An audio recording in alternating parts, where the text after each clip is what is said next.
Jack Nolte, geez, you're like ready. He's like, Keys retires, Jennifer Brady on fire. Also, Serena was impressive in 2 sets. Yes, we'll talk about all of that.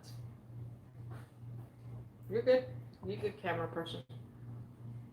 We hired a camera person. Yeah, what about my Bama cup? there's a new camera person right there. Let's go! Tip your hat to the camera person. Mm-hmm. Oh, here's something today. All right. Ready to roll? Anyways. Let's go! I can see Gabby right there. Hey, what's up, Gabby? Where's Gabby? She was there in the corner. Gabby, you want to say hello real quick? All right, so you come here and say hello. You got to come over here.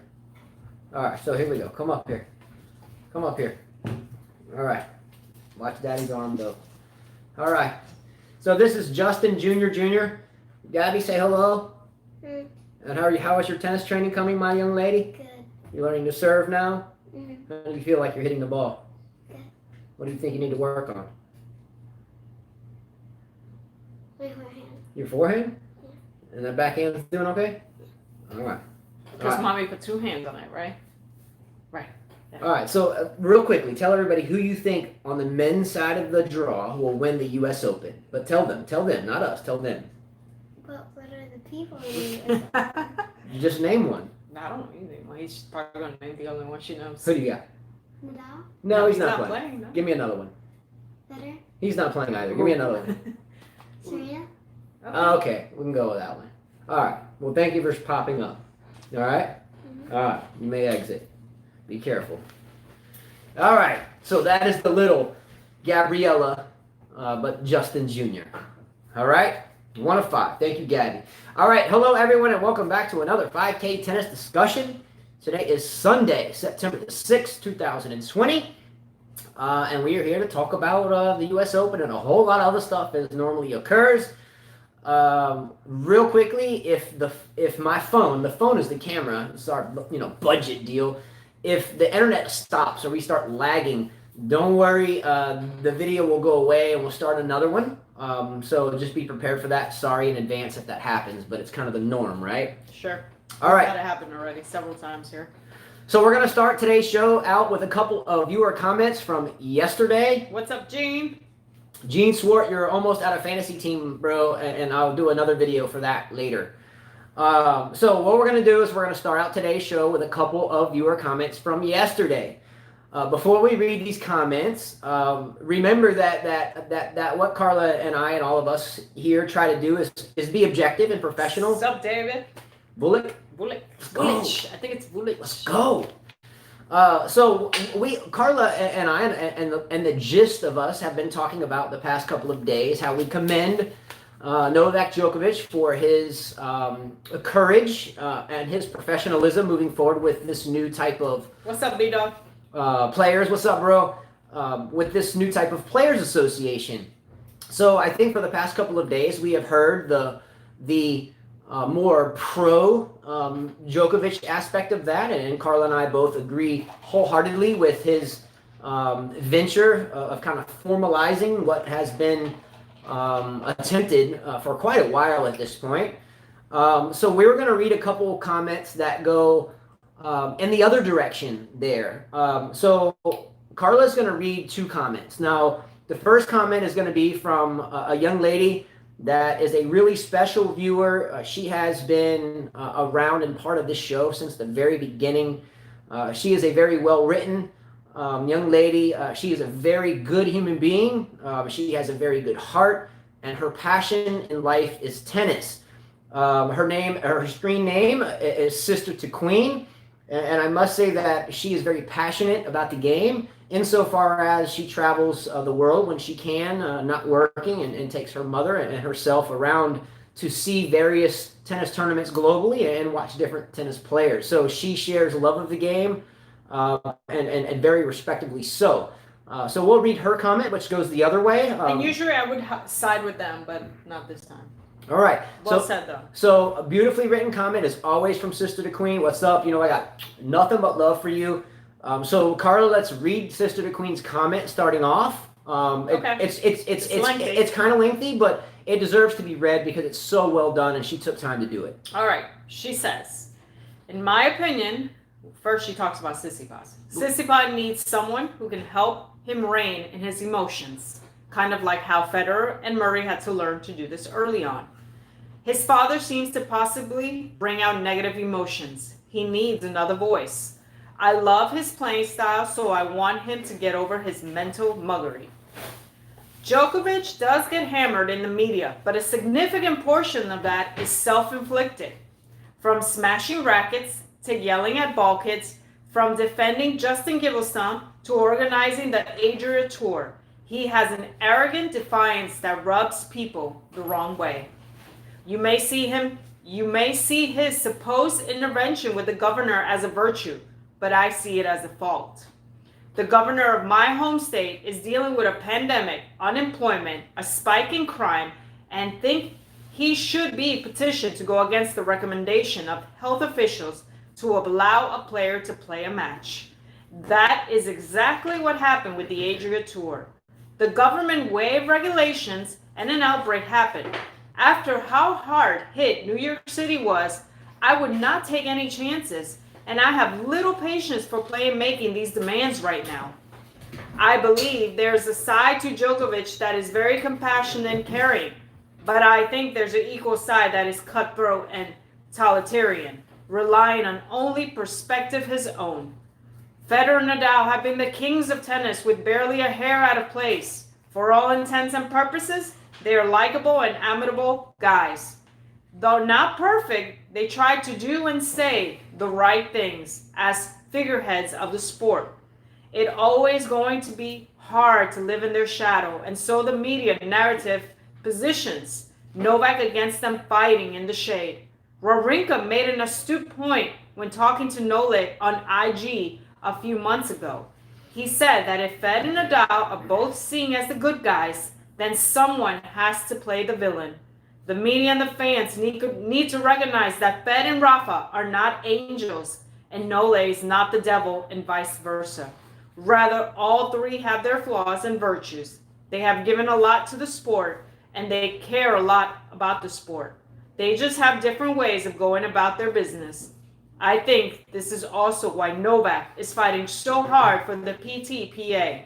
He wants the stats and the end of his career to rise above his rivals, but also wants what Federer and Nadal have always had in the press: respect. Okay, let's break this down. Again, so eloquently written as always. I love reading her takes. This one, there's some nuggets within it that I agree with, and there's some nuggets within it that I disagree with. Let's start from the top. First of all, we're all human beings. We're all mortal. We all will live and die on this planet. There's nothing we can do about that. Except work hard, stay positive, and work hard some more. Am I right? Yeah, some people don't agree with her statement. And we figured that would occur, but please, we're going to be objective, and she is very objective and very professional, to say the least. So if we object, be objectively positive. And I am going to object to the lot of it. And again, I'll start from the top. We're all human beings. No one's perfect. We're mortal beings. All we can do is, Carla and I, when we teach, we have 3 rules when new students come out on the court and existing ones that may be getting frustrated. Number 1, Carla, the rule is stay positive. Stay positive, right? Number 2, the rule is work hard. Mm-hmm. Number 3, the rule is the same as the first. Stay positive, because again, life is tough, tennis is tough, and frustration looms. So if we can stay positive, it makes it a little bit easier of a game to learn, right? Mm-hmm. Number 2. There is no secret to the struggle to survive in the game of tennis. Carla, yesterday, your brother who came, your father, and some other friends we had playing a kind of a doubles mixer, we were talking about ad nauseum for hours on how difficult it was for any player outside of the top 10, just the top 10.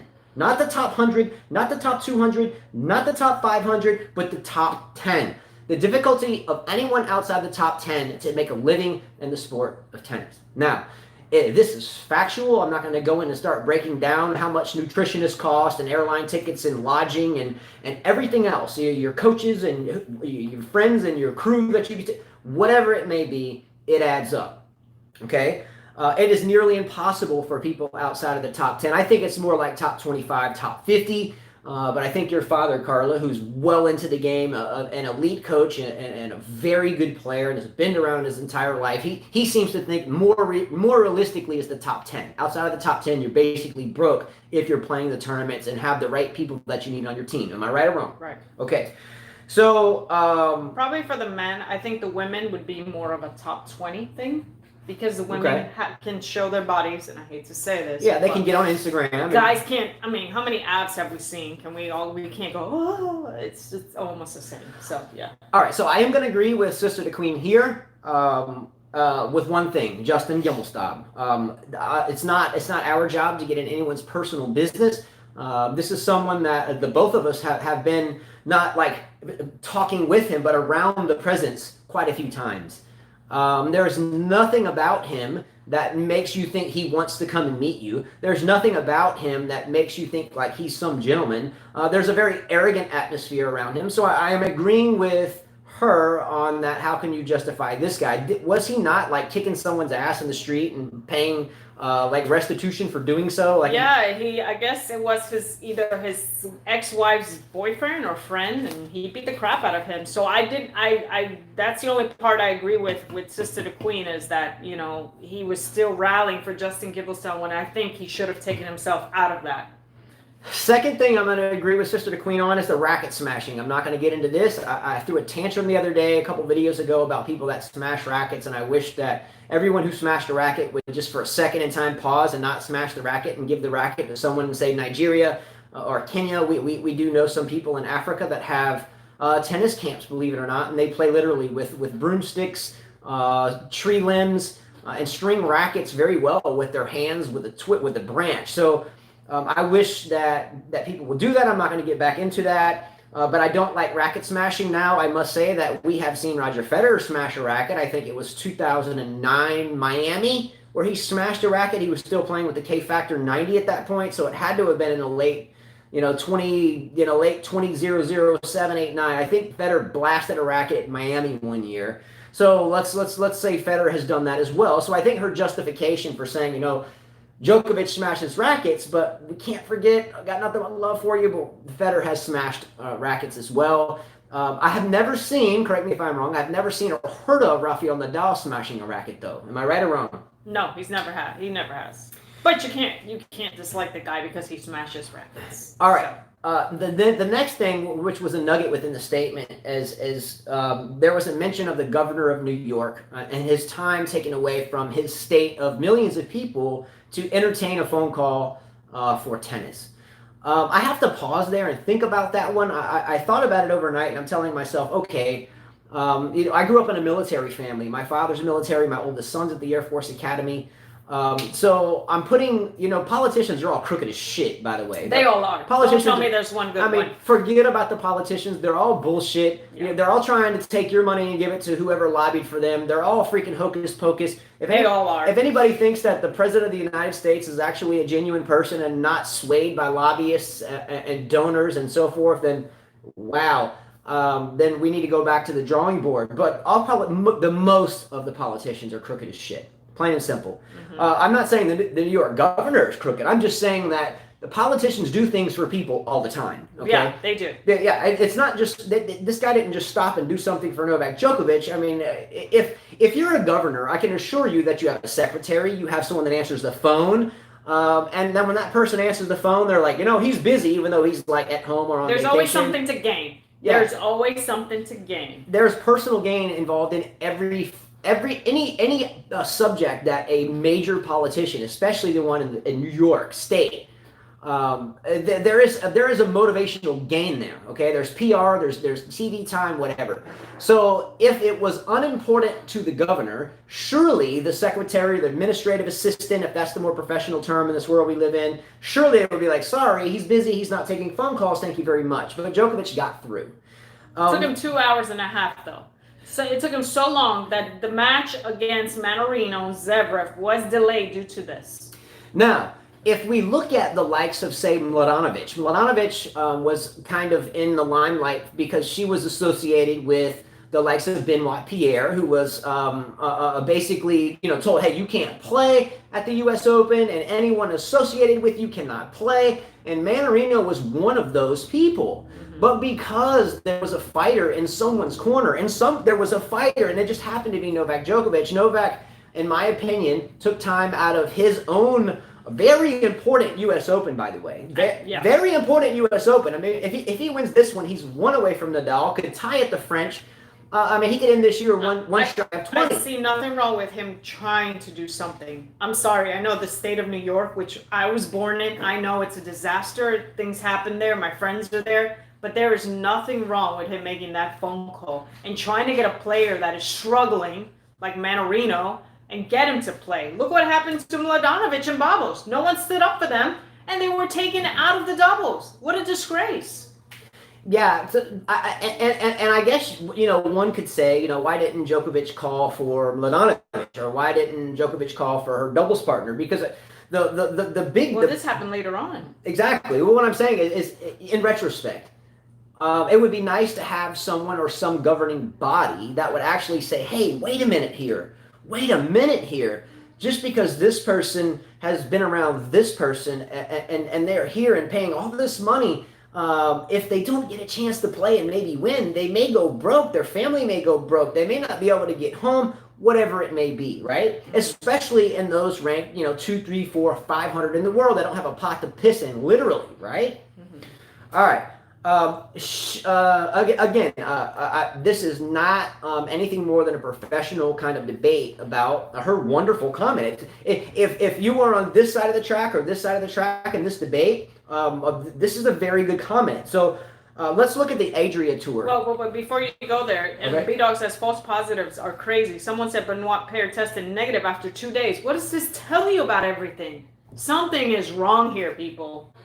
Great comment by B-Dog as always. B-Dog, if you're new to this channel, B-Dog is a really solid guy, retired Air Force, a solid football player, and raises young men, his own sons, in the sport of football at an elite level. So understand that. But I forgot where I was going with that one. But what did B-Dog say? The negative tests are crazy. Oh, yeah. So there has been a lot of talk over the past year. How long has it been since this COVID thing? Since March. 8 months February, or 6 months March, or whatever. Yeah. There was actually someone that we knew, Carla, that went to a testing site. They had signed up to take this test. And we already said this, and someone said that, but that's just hearsay. They probably never went. We've heard of okay, well, someone went to take the test. They were signed up for it. The line was long. They left, and somehow in the mail, a little bit later, they got a positive result, but they never even took the test. And I've met teachers where their daughters were actually very sick, and the test came out negative, but then later on when they took it, it came out positive. So something's wrong with these tests. I think that's the main reason why Novak Djokovic looked out for someone that, we know Adrian Mannarino's been around the game for a while, which surely he's well off. I would assume so, but you never know. But the mindset is this. Here we are, we've traveled to a different country, a different continent. We're set up here, and all of a sudden, someone can't play because someone said that this person you hung out with, and they tested positive, and blah, blah, blah, blah, blah, blah, blah. So what I'm saying is Novak took it under his wing to actually fight that at the highest level, which in this sense was with the U.S. government at the governor level, which is, from a state perspective, the governor can't override the president in certain things at a state level, right? Mm-hmm. So for him to do that was just, I guess, a good way to say, hey, I'm willing to do this for other people, right? And I think that was good. Now there was a mention of the Adria Tour. Now, I must state this, and I can't be more explicit in this. The Adria Tour I thought was wonderful.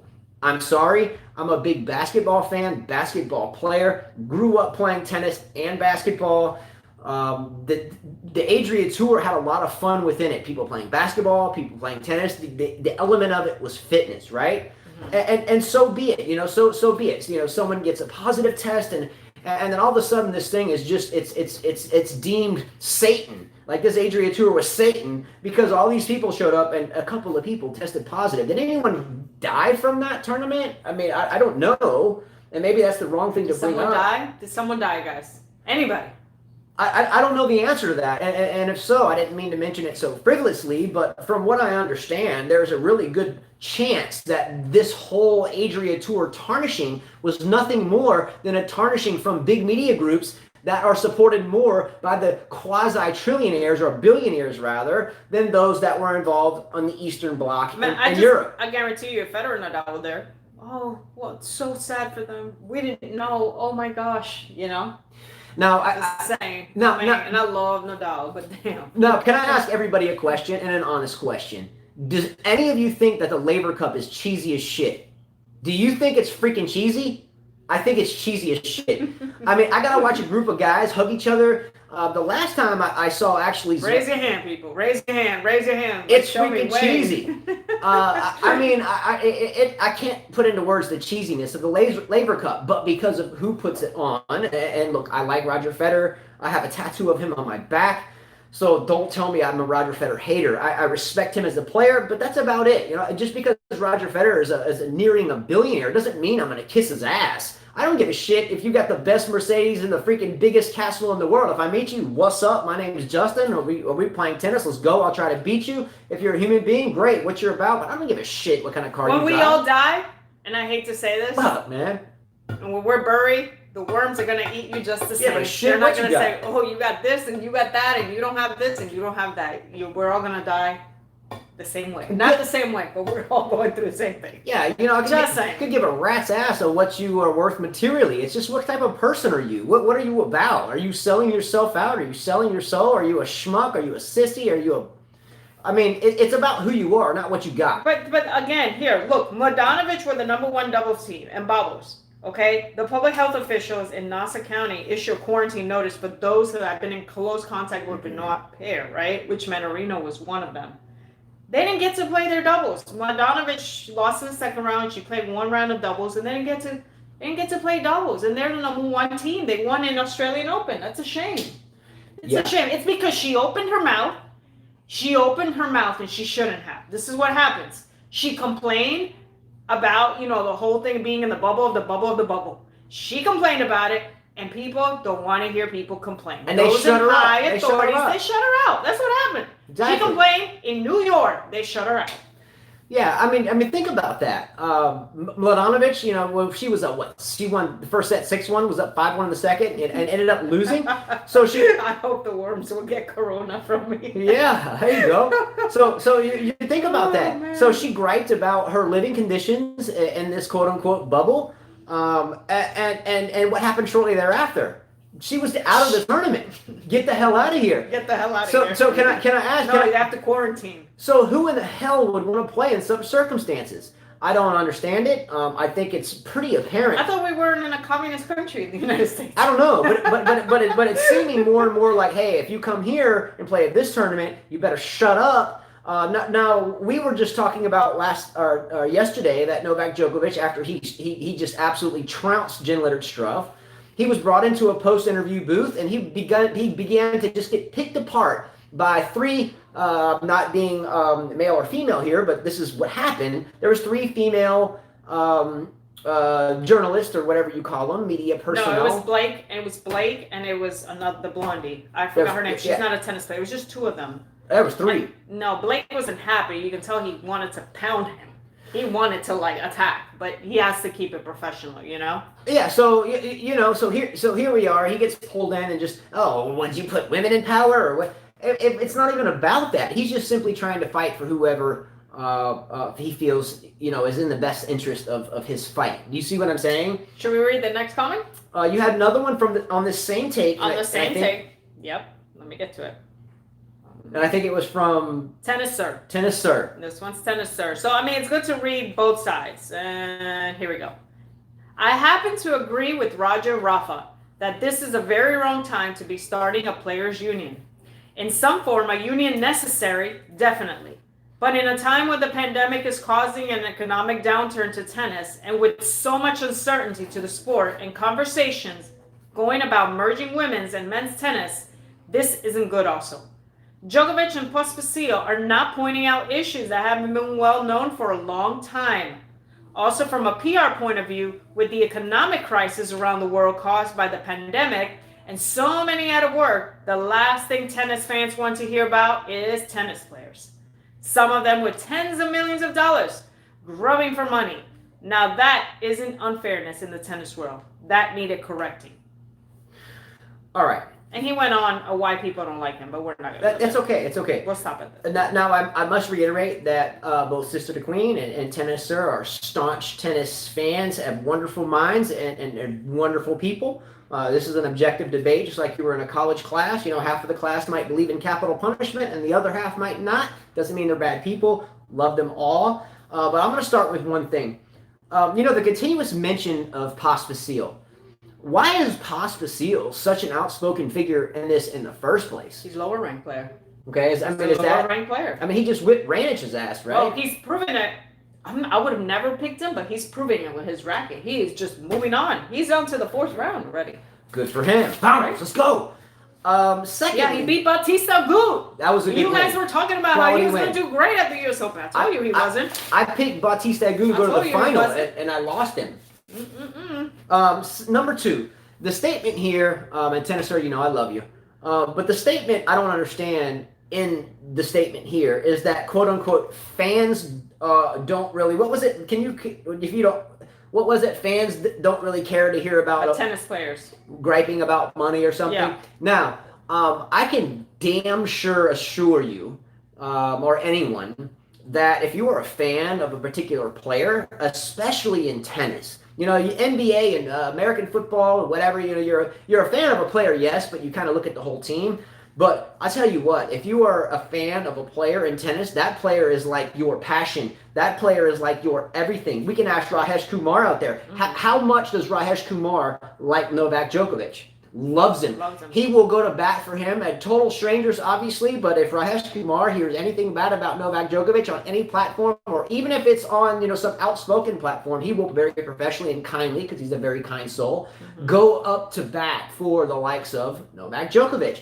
So I think the comment saying that, fans don't care about how much this player, I think that's off, because there's a lot of players that care about every penny that their favorite player makes. Definitely. So I think that kind of is a null and void statement. Now, when you look at the likes of Nadal and Roger Federer, the last 3 times I've seen articles with Nadal in them in the past, say, 6 months, it's all about his new yacht and him doing flips off of it. And then he and Carlos Moya hanging out at their camp and trying to recruit more stuff. That's great. That's their things. That's wonderful. Now, the last couple of things I've seen with Roger Federer in it is commercials with Swiss chocolate, new AMG Mercedes commercials, which, by the way, sponsors the U.S. Open. So is anyone naive enough to think that the reason why Roger Federer doesn't speak up for things going on at the U.S. Open has anything to do with his quasi 9-figure sponsorship figurehead deal with Mercedes?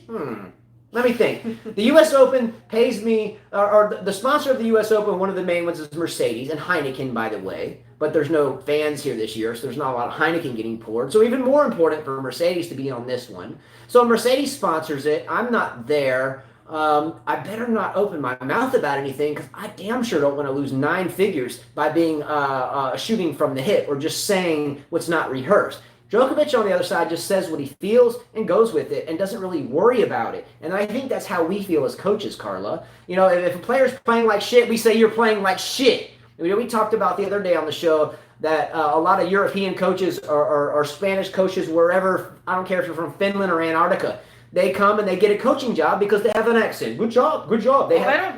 That's good. Go around. Hit the forehead. Okay, more spin. More spin. Add spin. But they never show anybody anything. They're just sitting there telling them that shit. Oh my gosh. I'm like, what are you? You're not even teaching me anything. You're like, just go. And I can understand you, obviously. All right. Yeah. Awesome. Okay. Move the feet. Okay. Come forward. Yeah. Okay. Good. Just like that. Okay. That's good. Yeah. And then the parents actually believe it, because the parents don't know anything about the game, and they actually buy into it because they're listening to the same accent. And then they go home to the restaurant and they're like, oh, my son took a lesson from this player. He didn't really learn anything, but he sure talked really well. And you hear that. So anyway, the moral to the story is you have to understand why certain people don't open their mouths about certain things. Did I lag? No, we're good. Oh, shit. You think the top 100 are millionaires? I don't think so. That's incorrect. You're incorrect. That's incorrect. There has... Rápido. Exactly, me chico. Rápido. Mueve, mueve. Así. Let's go. That's incorrect about now. Who said the comment about the millionaires in the top? Mondo Cantares. Okay, this is a good comment, but let me explain to you why this is untrue. Beside the fact that Carla and I in our lifetimes have known multiple players within the top 100, and right now they're working regular jobs and doing their best to raise their kids, totally aside from the game. Definitely they're not. Don't forget there's taxes. Forget about tax. I'm not going to give an economics lesson here, but does anyone know the difference between liquid assets, right? Liquid assets and just assets. Liquid means you have it there, you can spend it. Not being liquid means I might have $1 million in assets in my house, but if I can't win a match, I can't pay for my damn house. Yeah. Do you see what I'm saying? Yeah, there's coaches that are not cheap. Yeah. Hotel, airfare, that's not cheap. It's just not. You got to eat. What about if you got injured, you pop a string? Not every player can go get the racket string for free, and they're paying too, for the service. All right, here's a typical price range, and this is from at least my playing days when we entertain these type of expenses. You're looking at a coach to travel with you, and I mean a coach to fly with you. So Mondo says, sure, they have expenses, but what does an average person earn during a lifetime? You can look. Let's do this, Mondo. Go look at the top 100 and look at every prize money, and then subtract the taxes and everything they have to pay. Really see how much they make. I mean, if you watch the U.S. Open last year, there were many that were going to retire. An was one of them because she wasn't making money. Greta An? No, An. It wasn't Greta An. A tennis player. An is her last name. Yeah, I forgot. A-H-N, yeah. And her parents said, you got to decide between playing tennis or getting a real job because this is not paying the bills. She was living with her parents. You're not making money if you're in the top 100. You're definitely not. So let's do a quick math. If you're a coach that has a family, I'm one of them. Christian, thank you. Yeah, I said Greta. I don't know. You have to go far into the slants, and you have to be a consistent player. Coaches are not cheap. Let's ask ourselves this question. I'll put me in the scenario just fictitiously. So I have 5 children. Carla's my wonderful wife. And let's say John Doe or Mary Jane came to the door, knocked on the door, and said, "Hey, I need someone to travel with me internationally to different tournaments to motivate me and to help me stay fresh, and I need a coach." First of all, the coach has to say, okay, let's think about this. What do I need to send my family back so they can survive after taxes? Okay, so we live in the U.S. I mean, just to scrape by in this house after taxes, we need to bring home what, $3,000-$4,000 a month. And wildlife, I think you're an accountant, so you could relate to this. You said she made $931,000. In how long? How long? Okay, so let's say I say, okay, I can if I can give my family $4,000 a month, they can survive while I'm gone. Times that by 12 months. What is that? 48? Am I at 48,000 a year? So 4,000 a month times 12, 48,000. Okay, so there's 48,000 a year just going to the coach, and that's a cheap one. And you have no insurance. You're paying your own insurance. And most of these coaches are wanting mid 6 figures, 200, 300, 400,000. I'm coming off cheap at 48,000. I mean, let's just be real. Would any coach like Jack in the Box, Patrick Mortagalou, pop up with his little shirt on and his little silky smooth deal? Oh, hey, would he pop up in anybody's box for less than 6 figures? I doubt it. And that's just popping up in the box. So with that said, let's say a player pays me $100,000 a year just for the coach. Now, hotel rooms, what are they? A couple $100 a night when you stay at the Hilton in the Bubble or the Marriott or whatever it might be. So let's multiply that by 14 days if you make a final, and much less if you bail out in the first round and get nothing. What about your flight? Then you got your flight. Then you got your travel. Food. Then you got your food. You get hurt. You're paying for your insurance. It's not like they're giving you insurance. Yeah, you blow out the knee, it's on you. And so forth. And then when you're not playing, you have to survive. And you have to go home and pay your rent. And you have to go Tournaments do not pay for hotels. Tournaments don't pay for shit. No, Michael Walker. Unless you're Federer, Nadal, and blah, blah, blah. They do not if you're a lower ranked player. I think there's stipulations for some of it, but a lot of the big name hotels, Marriotts, Hiltons, etc., will let the players stay there for free because they know the amount of people that are going to flock to their hotel, which means extra money and extra marketing, extra pictures taken outside of their venues. 30% in taxes, depending on where they're from. That's a big tax number. Thank you, B-Dog, for that. Now let's look at it. Let's look at players from right now, currently ranked 50 in the world to 100th in the world. Isn't Vasek Pospisil one of them? Mm-hmm. Isn't it? Well, someone said he was in the top 30 now. Okay, so top 30, and he's still struggling. In this tournament, he wasn't even ranked. Okay, even better. But what I'm saying is these damn dollar figures add up. So if you had that same crew, now let's add a nutritionist, let's add a trainer, let's add a physical trainer. Didn't Mladenovic and her doubles partner were pushed out of the U.S. Open for the reason that their physical trainer got positive for COVID-19, am I right? No, it was just because they were playing cards with Benoit paired. But there was a physical trainer involved in that somewhere. There was two more players. They didn't mention. Google that or look it up. But there was two other players that were shunned out. I get it. You earn $39,000 per year, have a decent living. That's 1.6 in 40 years. But you're not traveling. Are you traveling? Are you spending money on rackets, stringing? There's some people that don't have sponsors. Are you spending every 2 weeks in a hotel, food? I mean, you probably have insurance from your job. Are you spending that? Airline fees.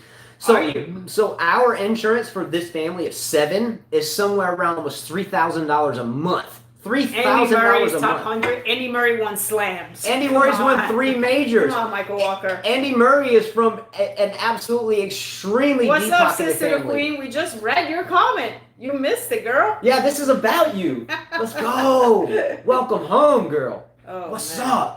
And wait, there's a thing called retirement. We can't play tennis What forever. happens when we retire? You can't play tennis forever. And there are, aches in the body that you have to take care of. Look at Agassi. He had to have shots of cortisone every time. And then that's cheap. And also Agassi had to sell himself out and write a book. Thank you, Michael Walker. $39,000 a year will not make it in New York City. You're absolutely right. That's chump change. That's like in New York City. That's about what we live off of with a family of 7. Yeah.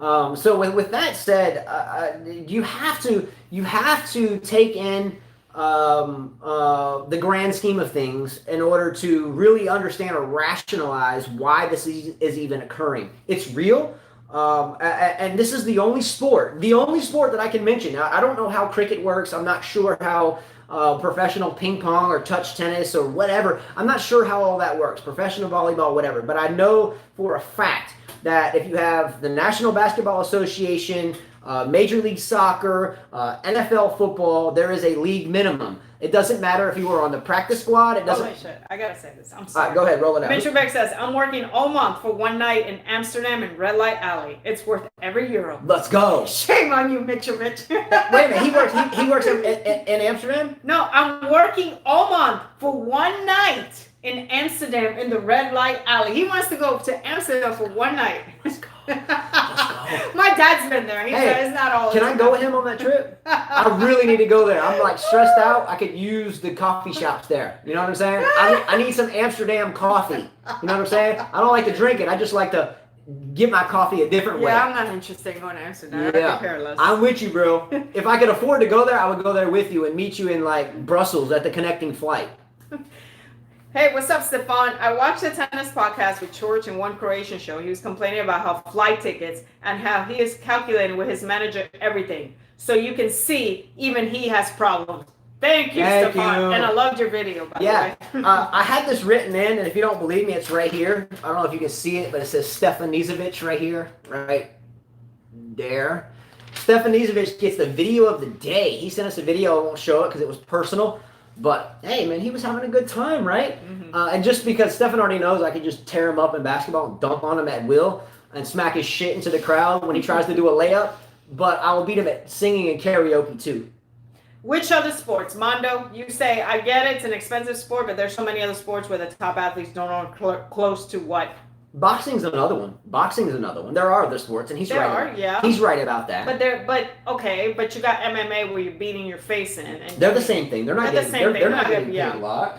Sister Queen says, I came in the end, so I heard parts of it. USTA just laid 100+ people. Hard times for everyone. It's a shitty world right now. Absolutely. A lot of people are getting laid off. Even pilots are getting laid off. Yeah. I mean, people that work in the airline industries are getting laid off. What about people that work in the hotels and the theme parks? I mean, they're getting laid off like crazy. And we still want to get rid of ball people? Track and field is more for the Olympics, I would think. Their goal is the Olympics. Gymnastics, same thing. Their goal is the Olympics. That's a tough sport because if you don't make noise in the Olympics.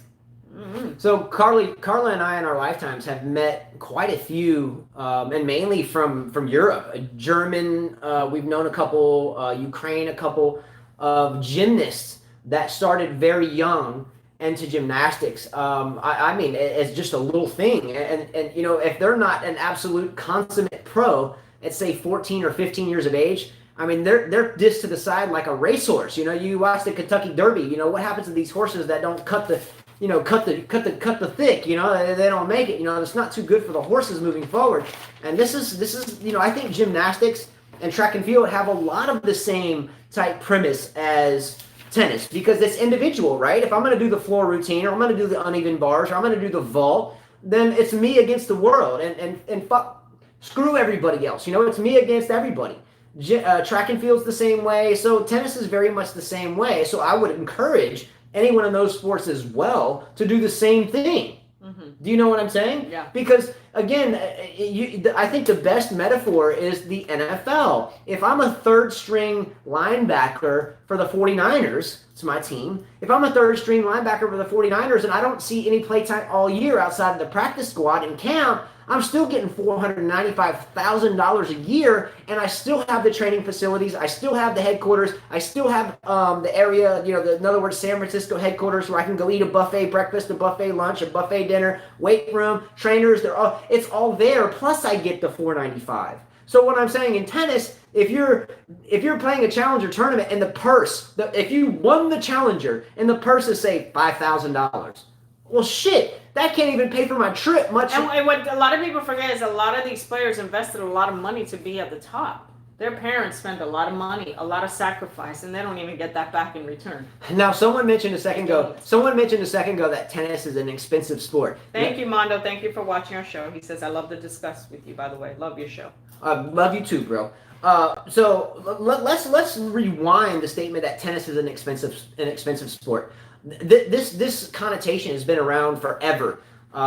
You mainly hear that when you're around expensive country clubs and the pro levels of the game and so forth. But tennis is not an expensive sport to play. It's not an expensive sport to learn. Ask the friends that we have in Nigeria and Kenya. These kids, especially, and these coaches that are out there in their damn bare feet on a dirt court, are actually cranking the ball with what little they have. Old wooden tennis rackets with hardly any strings in them.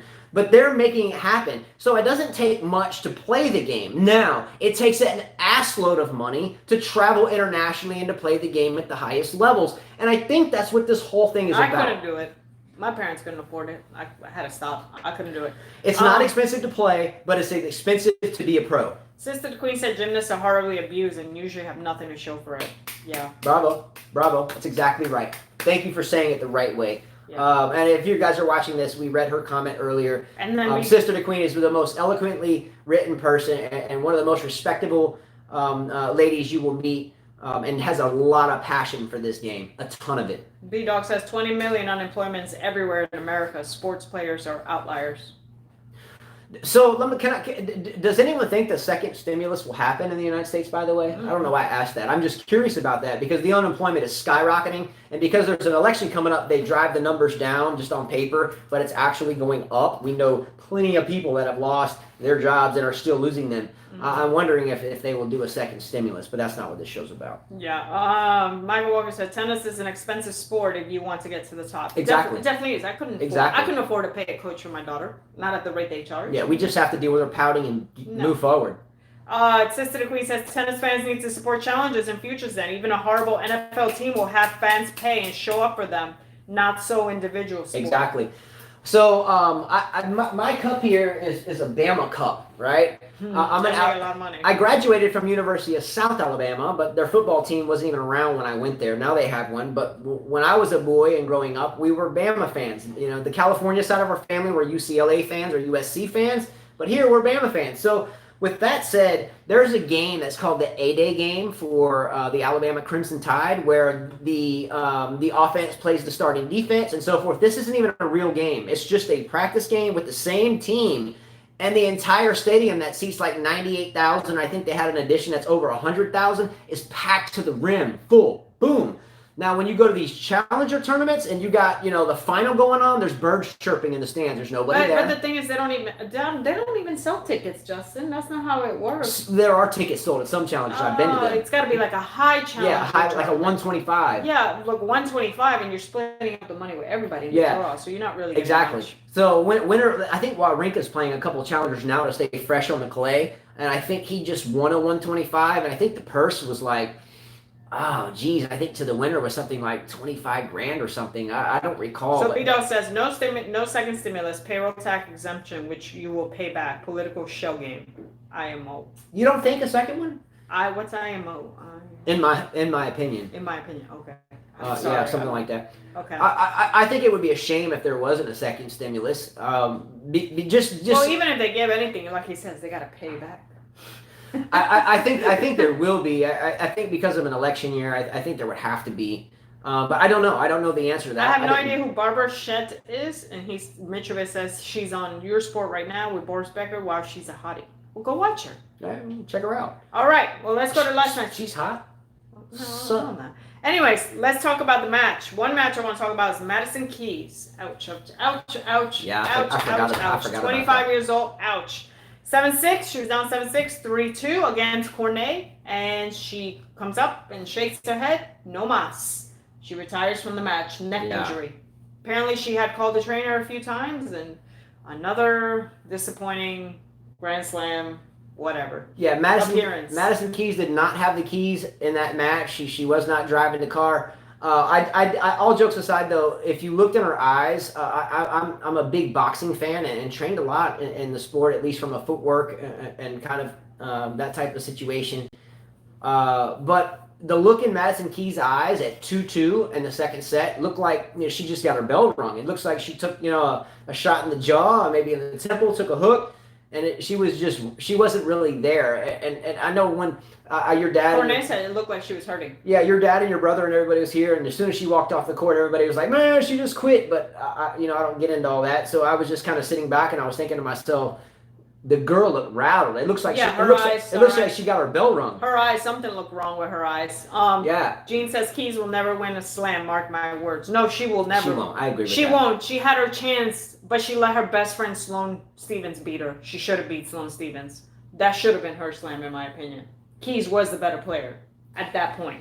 Yeah, and my the same type of mindset goes with the Sloane Stevens Serena match. I mean, what's up, Ronnie 147? Never seen you on. He said Keys hit so many balls in the net or meters long. Yeah. It seemed and it's really hard for an athlete to fake something when the eyes go wrong.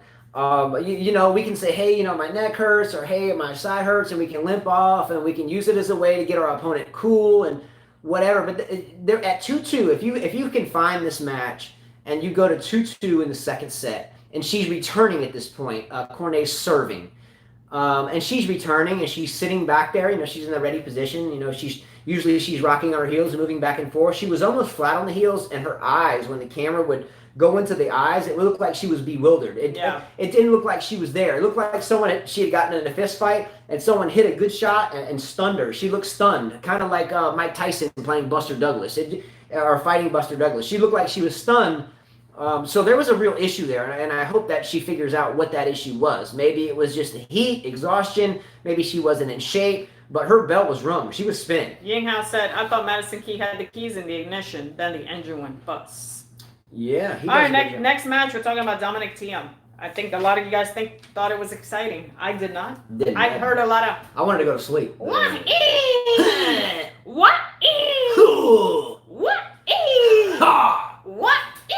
Master Splinter. What? The whole way. And by the way, the only times I have seen... Was I drunk? No. Madison, my friend was there watching the final, and she said, Carla, what you didn't see on TV was that Keys was actually hurt before the match started. She said, you didn't see that. Keys should have beat her. Was I? No, that was given to... What are you talking about? He said, was I drunk watching the finals? What final? With Keys and Sloane Stevens at the U.S. Open. She was hurt. My friend actually had tickets up front, and she said they didn't show that in the camera, but she had called the trainer and stuff. I don't know. It doesn't matter. I mean, went to Sloane Stevens, and chocolate milk sure didn't help her against Serena, did it? Just Look, saying. the Serena Sloane Stevens match was very, very, very much. Well, let's go back to Tiem. Were you guys really impressed with that? Chilik looked like an old man. Yeah, he took a set off, but it was all he forehand. He. You know, the biggest shit sandwich about Tiem's new. Tiem has gone from hats to bandanas to gold tips to short hair. Tiem is kind of like Ranch. They're always trying to find a new identity. But now Tiem wears this preposterous tiny little ribbon headband and pulls his hair back like my daughter does when she goes outside to keep the hair out of her hair. I think that's like a girls only headband. Have you seen the headband? It's like what soccer players wear when they play soccer. Have you seen this little thing? Yeah, I know. It's kind of feminine-esque. He looks like a little bitch. Looks like a little, yeah. So on top of the beautiful little headband that's this thin, he's. No, it's not like that. It's It's really horrible. Jeez. I can't wait till Djokovic punishes his ass. All right, let's go to Kenin. Let's go. Kenin looks solid against Jabeur, out of shape Jabeur. My dad was watching this match. I think we all were watching this match, and my kid said, Mom, how can she play professional tennis? She's big. Just said, I'm like, I don't know, but she's talented, but she has no weapons. No weapons. You have to tip your hat to Jabeur for, number one, even playing the game in the first place. And I don't know if I'm 100% spot on to this, but she's Tunisian. I'm not sure if it's an Arabic type situation where she comes from. If so, I'm not sure. He looked like Grandpa. Gene. But I think it's very difficult for any young lady to play type of sport based upon that. And I may be wrong there, but I'm in a standing ovation from Jabeur for being lights out the past, I don't know. She couldn't do anything against Kenin. Kenin was on fire. She was hitting, and you could see it. She was a step behind. She does a lot of chipping, which is nice, slicing and stuff, but the power was too much for her. After the first set, she faded. She faded, and that's fitness. I'm just not a big Kenin fan. I'm not either, but I'm just saying, Kenin. you got to be fit to play professional tennis, and she faded in the second set, and it showed. I was pulling for Jabeur. Don't hate me for that, but I've talked about this before, but any person... Oh, I get annoyed, Monto. I get annoyed by women's also. It's not just Tiem. It's the women's too. We complain about the grunting all the time. Yeah, we do whole shows impersonating the hideousness of Azarenka's pig-like pig squeal going down the damn street. I can't even do it because it's horrible. I mean, Schiavone's got a really rough one. Well, I says I can't help but watch someone like Jabeur and think how good she could be if she was in great shape. I agree. She needs to get in shape, though. She needs to get in shape. There is no excuse for that. I'm sorry. I don't care what anybody says. It's different if you're a mama and you're just playing club tennis. Azarenka did it. You're playing freaking professional tennis. Put the work in. Did Taylor Townsend get back in better shape? Yeah, she's getting there. That's what I'm saying. Yeah. It's possible. I forgot. Oh, Kenin. Back to Kenin. The reason why I cannot like Kenin, I will not like Kenin ever until she stops snatching towels out of the ball people or the towel people's hands or walking over these ball people. Give me the ball, give me the towel, and fighting with their dad up in the stands. Is Kenin, there's a male player that has an on-court attitude very similar to Kenin, that's Tsitsipas. Tsitsipas always whines and spazzes out. Get rid of a squat? Yeah, it's horrible. She goes when she wins. She's like, Watch out for Kvitova, though. We're talking about Kvitova. Watch her go down. Watch her beat Osaka. B-Dog, I'm telling you right now.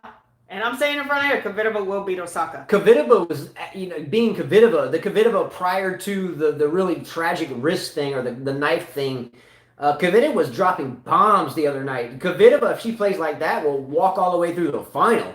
But can she do it every day? What do we think about Kenin having her dad as a coach? Last night, her dad kept his mouth quiet, so it worked last night. I mean, let's see how it goes. If it stays negative, then no. They have a relationship. It's very similar to Tsitsipas and his dad and Kenin. It's all gravy when you're winning, but when you're losing, people might get hit with a tennis racket. Kenin might, get her panties in a wad and go start snatching tennis balls out of, innocent ball people's hands or stripping towels out of, or start bossing them around the court. Kenin can be a real snoot out there. And that's why I don't like her. Michael Walker said, I was sitting courtside of the Australian final. Why didn't you take me, Michael Walker? Yeah. When Vika played Maria, the crowd kept laughing at the noise. Yeah, it's just bad. Let's do a Maria. My voice gonna hurt, and we gotta teach later on. We don't want to do that. Eugene says Grunter Lanka gets the prize for the best screech on the WTA tour. So you think Sabalenka has the biggest grunt on tour? I'm going to stick with Azarenka because Risk does. Risk is Risk bad. is bad. But look, Azarenka's leaves you with this high-pitched squeal at the end, so it's a grunt, and then it goes to, whoa. So she carries it on. She goes from one level of decibels to a different level. So she goes, hoo, wee. She does a double tone. I think it's impressive. Michael Walker says Petra versus Osaka Australian Open final was brilliant tennis. And it's going to be good tennis. And Jack it's gonna be Nolte said if Kenin played Serena in the semis, would she win? If she played like she did last night, she could. Yeah. All right, let's look at fourth round matches, by the way, starting with the men's side. From the top. So far, we know Brady took out Miss Kerber. And I think B-Dog mentioned that the no crowd. So we're starting women's? Yeah, the no crowd helps the lower ranked players. I agree with him. It does, but good for them because Kerber won 3 slams and you know, a good break for Brady. The only reason why I haven't pulled about 4 or 5 names out of the fantasy team competition is because 4 or 5 people have Brady. Otherwise, I would take a whole bunch of people out, and there would only be like 5 or 6 people left competing for the 2 prizes. Just saying. Putin-Seva and Martic had split sets when we started the show. Not sure of the score. Someone can tell us. Personally, I hope Martic wins only because... No, Putin-Seva won. Potty mouth, Putin-Seva. Potty mouth? Man, I tell you what. Let's go! No, just playing. I can't stand the... Mondo says, why are Canadians rising big time? Where are the U.S. players? Good question. Great question. Where are the we US talk about players? that a lot. We say it all the time. We talk about that a lot. I don't think it holds as much precedence on the women's side. I think the women's side is holding ground. But on the men's side, it's a catastrophe, and a lot of it has to do with a bunch of young men never growing up and acting like just dumbass freaking kids. You know, you look at some of these. We don't spend a lot of time, I guess, thumbing through other YouTube channels. Some of them we do, only because when we leave here, we go back to teach. It's our job to teach. But if you look at 7 out of 10 other tennis channels, it looks just like a bunch of college goofball boys. It looks like it just looks like a bunch of party guys animals. Who weren't, guys that never made expectations or something. Yeah, and now they're just sitting in mom's bedroom and eating in front of you and going, it's a bunch of sissy bitches. So that's what's happened. You just watch some of the other. I can't believe you said that. Whatever. Just watch some of it. This is real. I reckon it's the maple syrup. Look, tennis is like boxing, track and field, gymnastics. Soldiers are going to win, and people that just want to act that way and goof off are going to suck up the rear. And that's just a fact. That's it. That's the way it is, and that's unfortunately. For the past 20 years, I've coached in the U.S., and the past 10 of them have been just absolutely subpar young men or subpar what they call college players that only have 2 things, a serve and a forehand. Other than that, they got nothing. Right? Yeah. Fritz is trying. He's trying, and he's a family man. He's trying. I like watching. He reminds me of my son. I'll tip my hat to Fritz, but again, if you put Fritz against Djokovic, what happens? Is that a question? If you put Fritz against an aged grandfather Federer, what happens? Tiafoe, we're going to talk about that soon. We'll get there. You know, I can't believe he beat my Iron Man. So mad. Again, American men's tennis is freaking pathetic right now. And if you want to watch the... Oh, I don't know any of these people. Coffee break, slice. I don't know. Don't watch any of that stuff. I don't know. I don't know. But look, there's quite a few Division 1, 2, 3 teams that we will go watch and whatever, and it seems like all of the teams, with the exception of a few, is just a bunch of dudes like, wanting to go party and just showing off that they can play tennis, and it's just like a laughing game. It's just all about themselves. It's how they look and what gear they have. It's not about what they're trying to do. They know they've got mommy at home. They know daddy got deep pockets. They don't give a shit. They're just acting the act and trying to walk the walk. But when the shit hits the fan, a bunch of cowards just running for the damn bushes, and that's a fact. And there are a million people, by the way, can hit a tennis ball. Yeah, a million people. There's many. A million people. If you think you've seen one, that's why I'm like, I don't think of me as much because I've seen so many girls and so many guys, they can hit a good ball. Sister the Queen made a really good comment earlier that gymnastic or people in gymnastics are discarded like racehorses or something along these lines when they don't make it. And unfortunately, here in the U.S., we still herald, not we, but some coaches and schools and so forth herald players that are really nothing more than just an okay player, and they go around and they talk them up, and then you did so good today, you did so good. But these are freaking 21, 22-year-old dudes that are still trying to graduate from college. Just graduate from college, man, and stick with that and get smarter and do something with that. But you making tennis a mockery is foolish. People make a mockery of tennis now, in my opinion, on the men's side in the United States. It's a fucking it's a damn mockery. Okay? It's all about their gear, all about themselves, I always click the show ain't made for kids, so I don't have to worry about that. It's all about themselves. And until it's about the greater good, then you got no shot.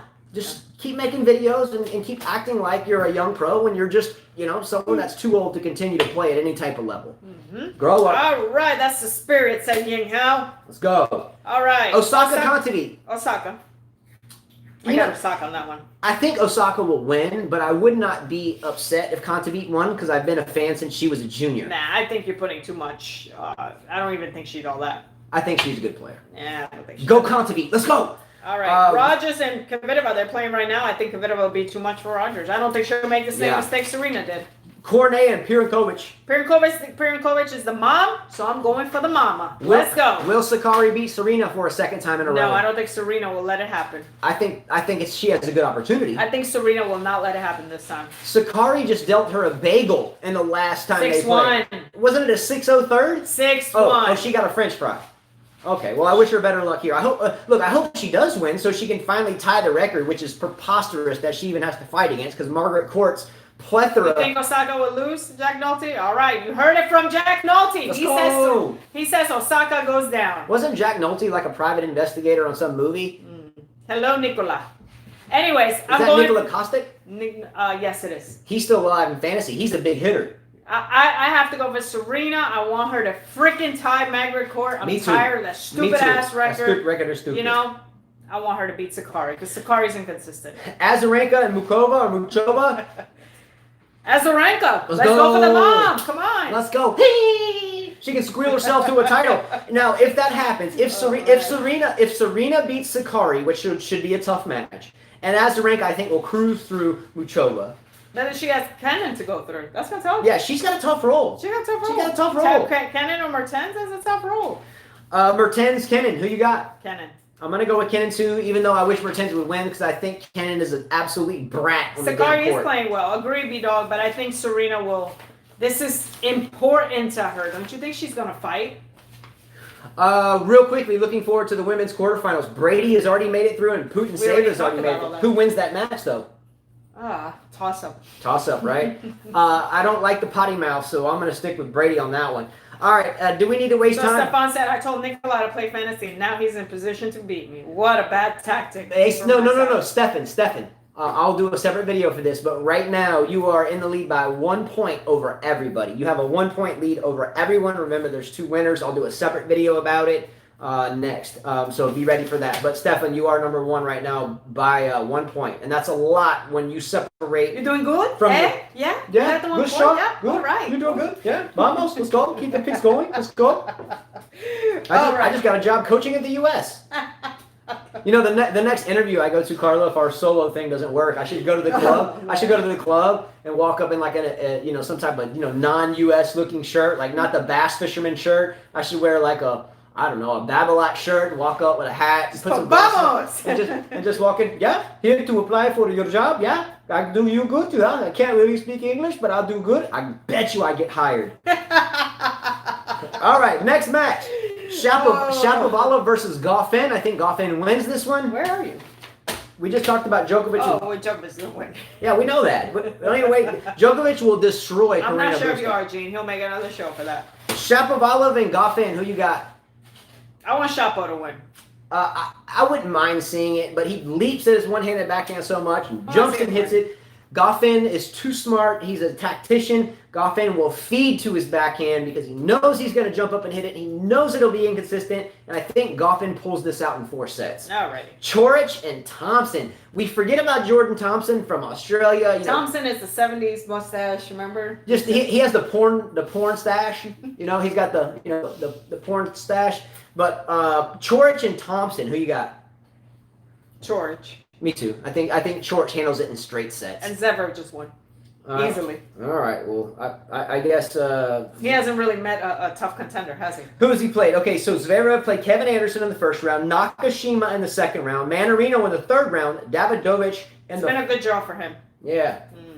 All right, now he's got to face potentially Coric or Thompson, and then the likes of Djokovic and so forth. Yeah, he'll be stubborn. Now get ready to work. Yeah, get those puppies. All right, Berrettini and Rublev. Who you got? Rublev. I'm going Rublev too. Let's go. I love that kid. Can Sakari take a set? Sure. If Sloane Stevens did it, she can too. Rublev is the kid that got left out of the next gen conversation because he wasn't selling himself out and hugging everyone else and crying with them on the With sideline, puppies. man, and hanging out with puppies. Let's go, Rublev.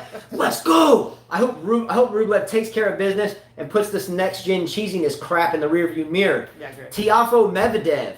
Medvedev. Let's get down. That's Yeah, what's going to really, happen. yeah. Someone asked about Tiafoe earlier. Tiafoe has a serve and then kind How of... the hell did you beat my dude? Who? Tiafoe. You beat Oh, Iron Man. Kusevich? What the hell, man? Is what it is. It is. Pospisil and Dimanor. I think this is going to be a close one, Close one. but I'm going to go with Dimanor here. I'll go with Pospisil. It's a toss-up. It's a coin Yeah. tosser. Felix Auger-Aliassime and Dominic, the new little pretty bandana, thin stripe, little soccer playing looking. I want you Master to beat. Splinter looking I bandana. want you to beat Master Splinter. I know. How does he go? I forgot his grunt. I had it perfect, and I forgot. I want Team to go down. Sorry. Let's go, Felix. Let's go. Am I missing anything?